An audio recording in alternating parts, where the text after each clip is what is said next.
In this lecture, we'll see what is Enterprise Project Structure or EPS and how to create an EPS in Primavera. EPS means Structure of Projects of an Enterprise or an Organization.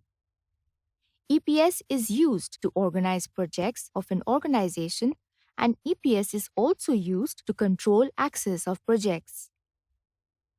EPS can be made with any reference like location, nature of projects, and budget.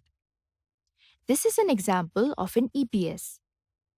In this example, you can see that projects are organized with respect to location like Islamabad and Lahore, which are cities of Pakistan, and also with respect to their nature like construction projects and IT projects.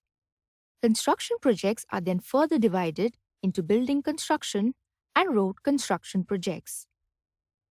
One thing you need to understand is that these boxes are not projects.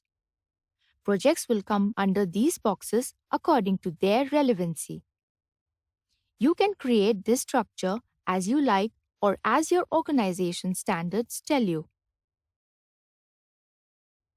To create an EPS in Primavera, go to Enterprise and click on Enterprise Project Structure.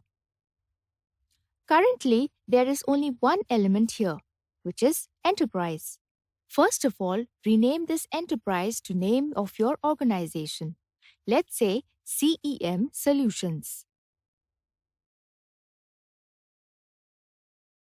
EPS ID is a unique number or letter or combination of both to represent an EPS element. Let's rename this EPS ID to CEM. Now, let's add another element under this enterprise. To do this, click on Add. Now another EPS element is generated.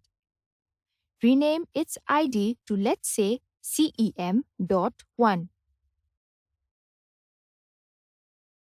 and name to Islamabad Office.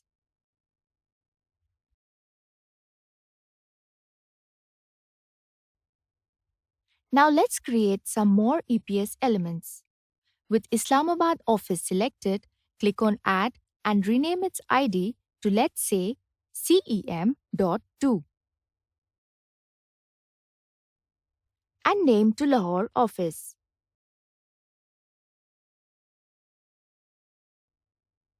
Now let's add some EPS elements to Islamabad Office. First, single left click on Islamabad Office to highlight it, and then click on Add. Note that this new EPS element is at the same level as of previous element, but we want to make this element a sub-element of Islamabad Office. To change its level, click on right arrow from here. And now this element is changed to sub-element of Islamabad Office. Rename its ID to, let's say, CEM.1.1 and name to Construction Projects.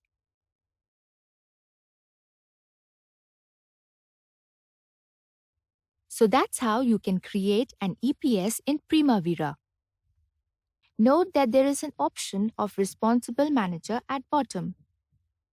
This option is used to control access of projects within these EPS elements, which we'll discuss in detail later. Now, if you go to your projects window, you can see that all of EPS elements that we have created are displayed here.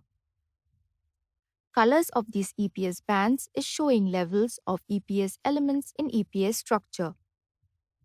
EPS elements that are on same level have same colors. For example, Islamabad Office and Lahore Office have same colors because they are at same level. Note that if you're working individually, this EPS structure might not be necessary to create. You must have only one element in your EPS structure to create a new project.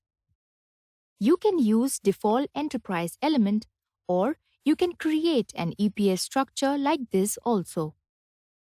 So that was an overview of EPS and how to create one in Primavera.